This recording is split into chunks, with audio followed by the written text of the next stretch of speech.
Hi అండి, welcome to our channel my school.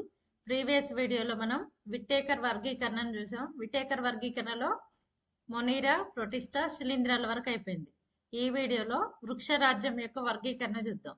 Whittaker ప్రకారం వృక్షరాజ్యాన్ని ఏ విధంగా వర్గీకరించారు అనేది ఈ వీడియోలో చూద్దాం. వృక్షరాజ్యాన్ని పుష్పాల ఆధారంగా రెండు భాగాలుగా విభజించారు. పుష్పించని మొక్కలు, పుష్పించేటటువంటి మొక్కలు. పుష్పించని మొక్కలలో పుష్పాలు గాని విత్తనాలు గాని ఉండవు. ఈ పుష్పించినటువంటి మొక్కల్ని మళ్ళీ 3 భాగాలుగా విభజించారు: థాలోఫైటా, బ్రయోఫైటా, టెరిడోఫైటా. థాలోఫైటా అంటే వేరు, కాండం, పత్రం విభేదనం చెందినటువంటి మొక్కలన్నీ కూడా థాలోఫైటాలో చేర్చారు. వేరు, కాండం, పత్రం అనే విభేదనం లేని మొక్కల్ని థాలోఫైటాలో చేర్చడం జరిగింది. తర్వాత మళ్ళీ థాలోఫైటా 2 రకాలు: శైవలాలు, శిలీంధ్రాలు. శైవలాలు అంటే వేరు, కాండ విభేదనం లేనటువంటి స్వయం పోషకాలైనటువంటి మొక్కల్ని శైవలాల్లో చేర్చారు. వేరు, కాండ విభేదనం లేకుండా ఉండి పరపోషకాలుగా ఉన్నటువంటి వాటిని శిలీంధ్రాల్లో చేర్చడం జరిగింది. నెక్స్ట్ బ్రయోఫైటాలో వచ్చేసి నిజమైనటువంటి వేర్లుండి పత్రాలు లేనటువంటి మొక్కల్ని బ్రయోఫైటాలో చేర్చడం జరిగింది.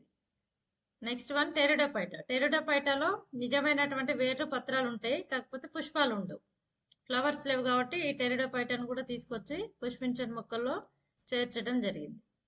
తర్వాత పుష్పించేటటువంటి మొక్కలు అంటే పుష్పాలను కలిగి ఉంటాయి. ఈ పుష్పాల నుండి విత్తనాలు ఉత్పత్తి అవుతాయి. పుష్పించేటటువంటి మొక్కలు మళ్ళీ 2 భాగాలుగా విభజించారు: వివృత బీజాలు, ఆవృత బీజాలు. వివృత బీజాలు అంటే జిమ్నోస్పర్మ్స్ అంటాం.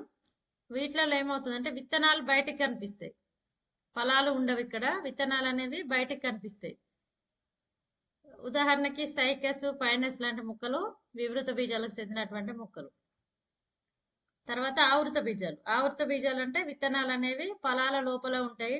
అలా మన చుట్టూ ఉండేటటువంటి మొక్కలన్నీ కూడా ఆవృత బీజ మొక్కలే. మళ్ళీ ఆవృత బీజాలని 2 రకాలుగా విభజించారు: ఏకదళ బీజాలు, ద్విదళ బీజాలు.